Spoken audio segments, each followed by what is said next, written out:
Hello viewers, take ওয়েবলিংকের নতুন এপিসোডে আপনাকে স্বাগতম। পুরো ভিডিও জুড়ে আমি আছি আপনাদের সাথে তারক। তো আপনার এই ছবিটা দেখুন, এই ছবিটা সাইটে কোনো স্টক নাই। তো আসলে যে ছবিটা সাইটে কিভাবে স্টক দেবো, অ্যাজ লাইক অ্যাস এই ছবিটার মতো, যে এই ছবিটার মতো কিভাবে আপনারা আপনাদের ছবিতে স্টক দিবেন।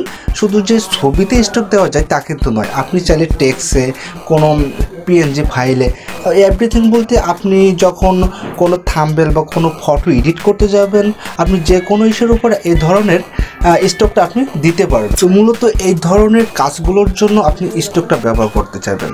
তো এটা অবশ্য আমার একটা রিকোয়েস্টের ভিডিও ছিল। আমার কোনো এক ছোটো ভাই আমাকে বলছিল যে ভাই আপনি আপনার ছবিতে বা লেখাতে এই স্টকটা কীভাবে দেন। তো সাধারণত আমি ফটোশপ পেজ দিয়েতেই কাজ করি। তো আপনারা চাইলে যে কোনো ফটোশপ দিয়ে এটা করতে পারবেন। এটা প্রত্যেকটা ফটোশপে থাকে, খুব একটা ইজি বেটার। তো আপনারা ট্রাই করুন। আমি আপনাদেরকে দেখানোর চেষ্টা করব যে কিভাবে একটা ছবি বা টেক্সট বা যে কোনো ফাইলের উপর আপনি স্টক তৈরি করবেন। তো সেটা দেখার জন্য পুরো ভিডিও জুড়ে থাকে। তো বন্ধুরা, স্ক্রিনে চলে যাব। তো যাওয়ার আগে ছোট্ট একটা রিকোয়েস্ট, যারা আমার চ্যানেলটি সাবস্ক্রাইব করেছেন তাদের অসংখ্য ধন্যবাদ। আর যারা এখনও আমার চ্যানেলটি সাবস্ক্রাইব করেনি তাদেরকে আমি রিকোয়েস্ট করবো আমার চ্যানেলটি সাবস্ক্রাইব করতে এবং পাশে থাকা বেল আইকনটি প্রেস করবেন আমার পরবর্তী ভিডিওর আপডেট সবার আগে পাওয়ার জন্য। হ্যালো বন্ধুরা, তো আমরা স্ক্রিনে চলে আসলাম। তো আমি সাধারণত আগে বলেছি যে আমি ফটোশপ পিএস দিয়ে করি। আপনি শুধু ফটোশপ পিএস না, যে কোনো ফটোশপ দিয়ে এই ছবি এবং আপনার টেক্সটের স্টক তৈরি করা সম্ভব। তো চলুন কীভাবে একটা ছবি এবং টেক্সটের স্টক দেওয়া যায় সেটা একটু দেখে আসি। তো দেখুন, আমি এখানে আমি আমার ফটোশপ পিএসটা ওপেন করলাম।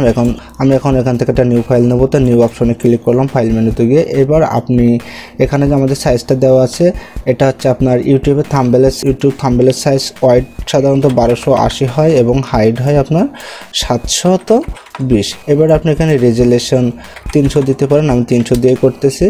তো এবারে আপনি এটাকে ব্যাকগ্রাউন্ড কালার, এখান থেকে আপনি যে কোনো কালার, হোয়াইট বলতে সাদা আসবে, আর ব্যাকগ্রাউন্ড অর্থাৎ আপনি এখানে যে কালারটা দিয়ে রাখবেন সেই কালারটা আসবে। ট্রান্সপারেন্ট বলতে কোনো কালারই আসবে না। তো আমি ব্যাকগ্রাউন্ডটা দিয়ে করতেছি। ওকে, দেখুন আমি এখানে একটা নিউ ফাইল নিলাম। এখন এখান থেকে আমি একটা ছবি অ্যাড করব। আগে আমি একটা ছবিতে কীভাবে স্টক দেওয়া যায় সেটা আগে একটু দেখি। তো আমি জাস্ট এই ছবিটার উপরে স্টক তৈরি করার পর তো এটা আমি একটু আগে ব্যাকগ্রাউন্ড রিমুভ করে নিয়ে আসি। তো এটা ব্যাকগ্রাউন্ড ট্রান্সফার করা আছে, তারপরে আমি জাস্ট এটা শুধু কপি করে নিয়ে চলে আসবো। এখন এই ছবিটার উপরে নিয়ে আমি পেস্ট করি। এবারে দেখুন ছবিটা অনেক বড়। তো এখন এটাকে আপনাকে কন্ট্রোল টি চেপে, এটা শিফট চেপে ধরে আপনি এটা ড্র্যাগ করে ছোট করবেন, তাহলে আপনার চারি সাইডে সমান থাকবে। অবশ্যই শিফট চেপে ধরবেন, না হলে কিন্তু এক সাইডে ছোট এক সাইডে বড় হয়ে যাবে। তো শিফট চেপে ধরে আপনি এটাকে ছোট করলেন। তো জাস্ট আমি সেইভাবে করলাম। এবার আপনি এখান থেকে ক্লিক করতে পারেন, এন্টার ক্লিক করতে পারেন।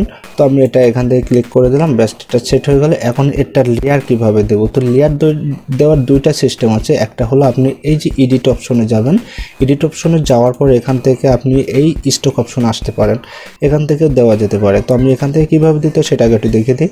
তো দেখুন স্টক অপশনে ক্লিক করার পরে ঠিক আপনার এমন একটা অপশন আসবে। আসার পরে আপনার এখানে কোন কালার দিতে চান স্টক হিসেবে, এবং সেটা পিক্সেল কতটুকু হবে, আপনার অপোজিটি কতটুকু হবে, সব এখান থেকে সিলেক্ট করে, এটা আউটসাইডই হবে না সেন্টার হবে না ইনসাইড হবে সেটা সিলেক্ট করে আপনি ওকে করবেন। ব্যাসটা আপনার লেয়ার তৈরি হয়ে যাবে। দেখুন আমার এখানে স্টকটা তৈরি হয়ে গেছে।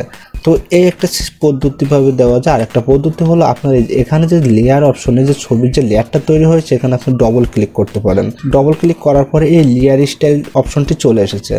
তো এটা আসার পরে আপনি দেখবেন এখানে স্টক অপশন আছে। এই স্টক অপশনে আপনি যাওয়ার পরে দেখুন আপনার এখানে অলরেডি স্টক চলে এসেছে ছবিতে। এখন আপনি চাইলে এখান থেকে কালার চেঞ্জ করতে পারেন, যে কোনো কালার আপনি স্টক হিসেবে দিতে পারেন। তো আমি সাদাটা দিই যাতে আপনাদের বুঝতে সুবিধা হয়।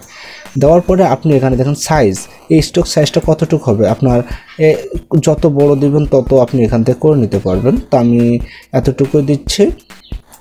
দেওয়ার পরে তারপর পজিশন, এই স্টকটার পজিশন কি হবে, আউটসাইড, ইনসাইড না সেন্টার। ইনসাইড বলতে ছবিটার ভিতরে এইভাবে আসবে, আর যদি সেন্টার দিই তাহলে এই একদম মাঝখান দিয়ে আসবে। তো আমি সাধারণত ছবির ক্ষেত্রে আউটসাইড দিয়ে করব।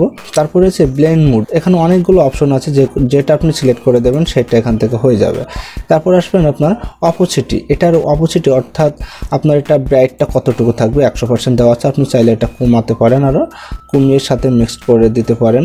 তো আমি 100% দিয়ে রাখছি। এখন এটার কালার দিবেন না, এখান থেকে গ্রেডিয়েন্ট দেবেন না প্যাটার্ন দিবেন, এখান থেকে আপনি আপনার ছবিও স্টক হিসেবে দিতে পারবেন। তো আমি জাস্ট এখানে কালারে থাকলো, আর এখান থেকে তো কালার চেঞ্জ করা সেটা আমি আপনাদেরকে দেখে দিলাম। তারপরে আপনি এখান থেকে ওকে করে দিবেন।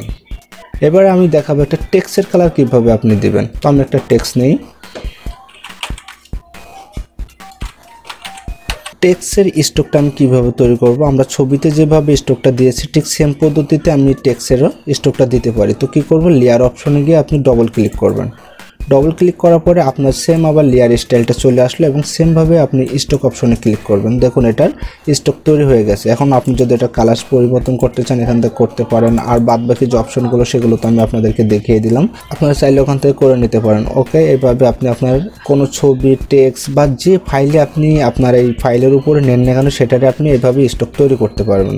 তো বন্ধুরা এই ছিল আজকের ভিডিও। আমার মনে হয় আপনারা সম্পূর্ণ পদ্ধতিটা ভালো করে বুঝতে পেরেছেন। তো বন্ধুরা কিভাবে একটা ছবি এবং টেক্সটের উপরে আপনি স্টক তৈরি করবেন সেটা আমি আপনাদেরকে দেখানোর চেষ্টা করেছি। আশা করি আপনারা বুঝতে পেরেছেন। এরকম নিত্য নতুন টিপস পাওয়ার জন্য আমার চ্যানেলটি সাবস্ক্রাইব করবেন। তো আজকের ভিডিওটি যদি ভালো লেগে থাকে একটা লাইক করবেন এবং কেমন হলো কমেন্টে জানাতে পারেন। আর যারা এই বিষয়টি সম্পর্কে জানে না তাদের মাঝে ভিডিওটি আপনি শেয়ার করতে পারেন। তো আমি সবশেষে বলবো আমার চ্যানেলটি অবশ্যই সাবস্ক্রাইব করে রাখবেন এবং পাশে থাকা বেল আইকনটি প্রেস করবেন সবার আগে আমার ভিডিওর আপডেট পাওয়ার জন্য। সবাই ভালো থাকবেন, সুস্থ থাকবেন। আজ এ পর্যন্ত।